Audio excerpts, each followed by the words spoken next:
Mga mahal kong lolo at lola, sandali lang po muna. Kung natatakot kayo sa kanin, pandesal o pansit, pakinggan niyo po ito, hindi po kalaban ang carbohydrates. Ako po si Dr. Antonio Reyes at ngayong araw ay ibabahagi ko ang isang katotohanan na maaaring magbago ng pananaw ninyo tungkol sa diabetes. Bakit may mga umiwas sa kanin pero mas lalo pang napapagod at nanghihina araw-araw? Sama-sama nating alamin ang 4 na uri ng carbs na dapat iwasan at ang 4 na uri ng carbs na makakatulong mag-alaga ng kalusugan upang makakain kayo ng masarap at manatiling maayos ang blood sugar. Panoorin po hanggang dulo. Kung tunay ninyong pinahahalagahan ang inyong kalusugan, mag-subscribe po kayo sa channel. Sasamahan ko po kayo sa bawat hakbang, dahan-dahan, malinaw, at laging may malasakit para sa inyo. Bahagi 2. Takot at kabalintunaan ng mga may diabetes. Maraming may diabetes ang umiwas na sa kanin pero patuloy pa ring napapagod, nanginginig, at minsan ay bumababa pa ang asukal sa dugo. Samantalang ang iba ay kumakain ng tinatawag na healthy carbs, pero mataas pa rin ang blood sugar.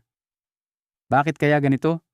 Kapag kumain tayo ng carbs, nagiging asukal ito sa dugo at kailangan ng insulin para magamit bilang enerhiya. Sa diabetes, kulang o hindi na epektibo ang insulin. Kaya ang sobrang pag-iwas sa carbs ay mali. Ang susi ay ang glycemic index. May carbs na mabilis magpataas ng asukal at may carbs na dahan-dahan lang, kaya mas busog, mas malinaw ang isip at mas stable ang katawan. Bahagi 3, 4 na grupo ng masasamang carbs. Mga carbs na dapat iwasan ng may diabetes: white rice and refined grains.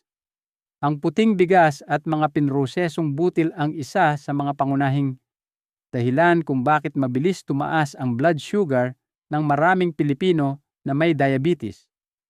Kapag ang bigas ay pinroseso, tinatanggal ang balat at germ na siyang mayaman sa fiber, vitamina at mineral.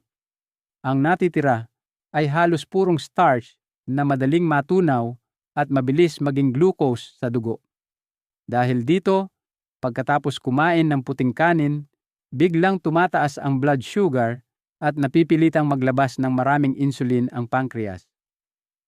Sa mga may diabetes, alinman sa kulang ang insulin o hindi na ito epektibong gumagana.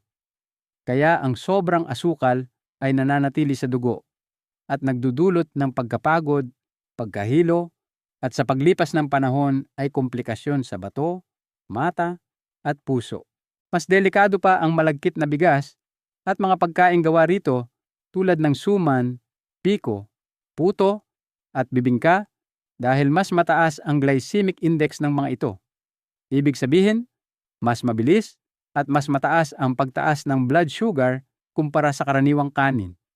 Hindi ibig sabihin nito na bawal ang puting bigas, ngunit para sa may diabetes, kailangang mahigpit ang kontrol sa dami.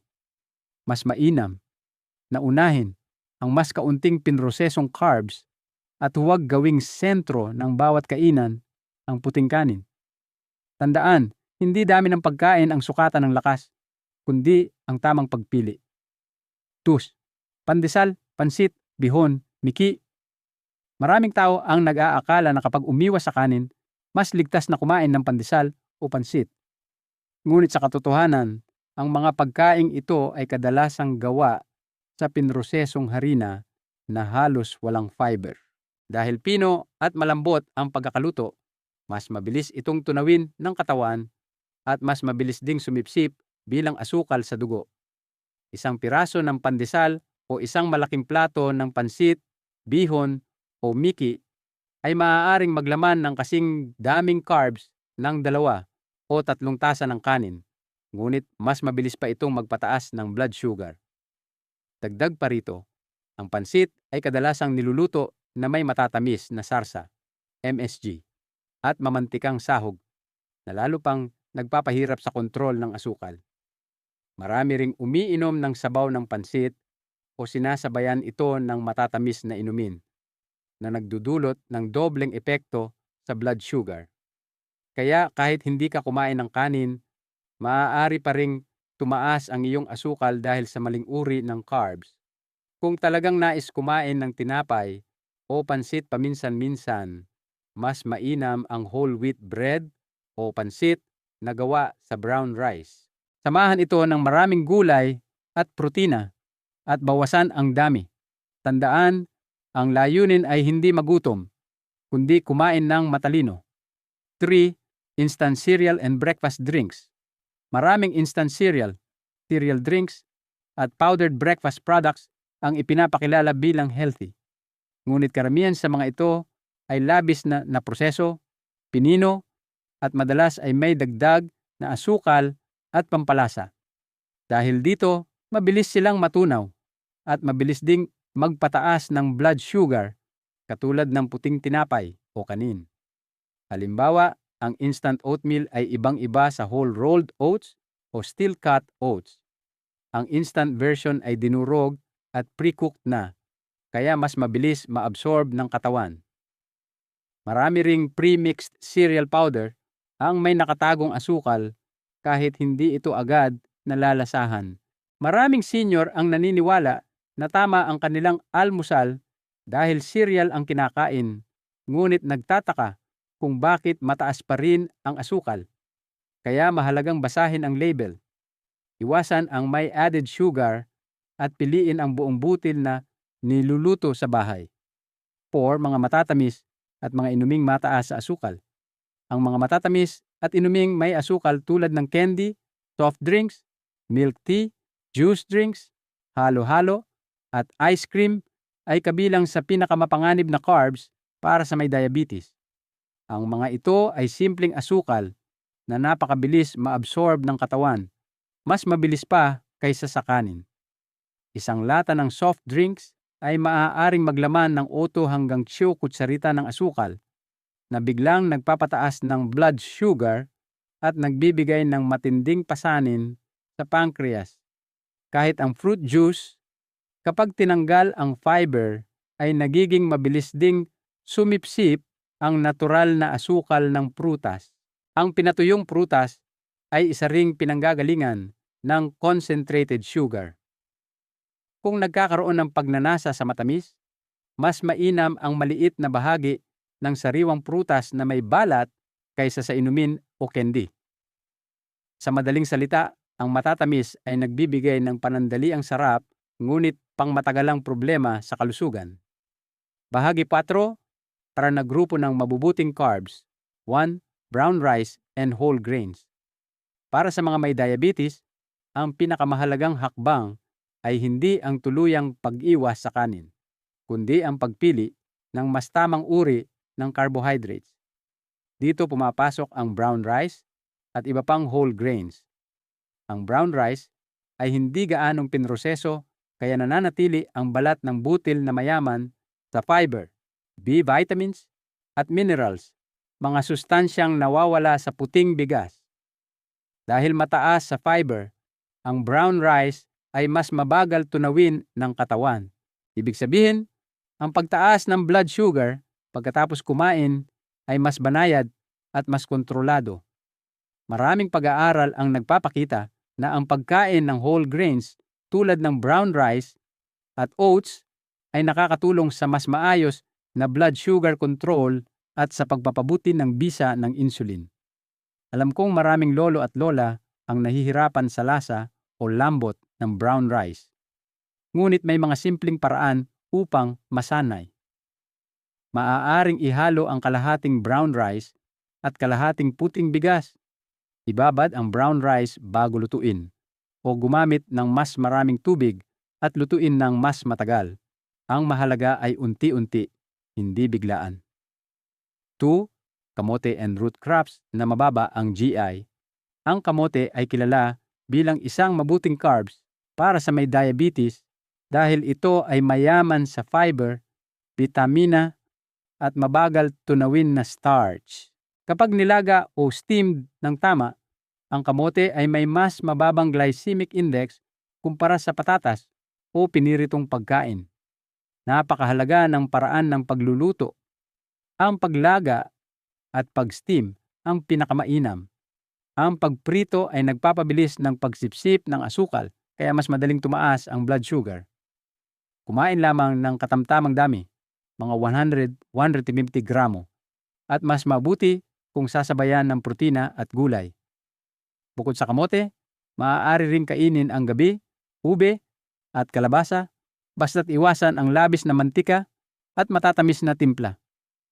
3. Beans and legumes. Ang mga beans at legumes tulad ng munggo, lentils, black beans, red beans, at soybeans ay napakagandang pinagmumulan ng carbs para sa may diabetes. Ang mga ito ay may mataas na fiber at plant-based protein, kaya dahan-dahan ang pagtaas ng blood sugar pagkatapos kainin. Ang beans ay nagbibigay ng pangmatagalang enerhiya at pakiramdam ng kabusugan. Bukod pa rito, mayaman ang mga ito sa magnesium, potassium, at antioxidants na mahalaga para sa kalusugan ng puso. Para sa mga matatanda na nahihirapan ngumanga, ang beans ay madaling lutuin ng malambot. Ang munggo soup, tofu dishes, at unsweetened soy milk ay masarap, madaling tunawin, at ligtas para sa araw-araw. 2. Prutas na hindi gaanong matamis ang gulay na berde. Ang sariwang prutas at berdeng gulay ay mahalagang bahagi ng dieta ng may diabetes. Ang prutas ay nagbibigay ng natural na carbs at fiber na tumutulong sa pagkontrol ng pagsipsip ng asukal. Mas mainam piliin ang mga prutas na hindi gaanong matamis tulad ng pomelo, dalandan, mansanas, peras, bayabas, at berries. Ang abukado ay espesyal dahil halos hindi ito nagpapataas ng blood sugar at mayaman sa healthy fats. Sa kabilang banda, ang mga sobrang matatamis na prutas ay dapat kainin ng limitado. Ang berdeng gulay tulad ng kangkong, pechay, broccoli, at ampalaya ay mababa sa carbs ngunit mataas sa fiber. Isang simpleng payo, kumain muna ng gulay bago ang kanin upang mas maging stable ang blood sugar pagkatapos kumain. Bahagi 5, mga praktikal na panuntunan sa pagkain. Para sa mga may diabetes, hindi sapat ang malaman kung alin ang mabuting pagkain. Mas mahalaga ang kung paano ito kinakain. Una, ugaliing kumain muna ng gulay bago ang kanin o ibang carbs. Ang simpleng hakbang na ito ay nakakatulong na pabagalin ang pagsipsip ng asukal at maiwasan ang biglang pagtaas ng blood sugar. Ikalawa, huwag kumain ng carbs ng mag-isa. Palaging isama ang protina tulad ng isda, itlog, tokwa o kaunting karne at samahan ng maraming gulay. Ang kombinasyong ito ay nagbibigay ng mas mahabang kabusugan at mas stable na enerhiya. Ikatlo, bigyang pansin ang paraan ng pagluluto. Mas mainam ang paglaga at pag-steam kaysa sa pagprito. Ang pritong pagkain ay nagpapabilis ng pagtaas ng blood sugar at nakakadagdag pa ng hindi kailangang taba. Ika-4, kontrolin ang dami ng kinakain. Hindi kailangang busugin ang plato. Mas mahalaga ang tamang sukat. At panghuli, kumain ng dahan-dahan at nguyain ng mabuti.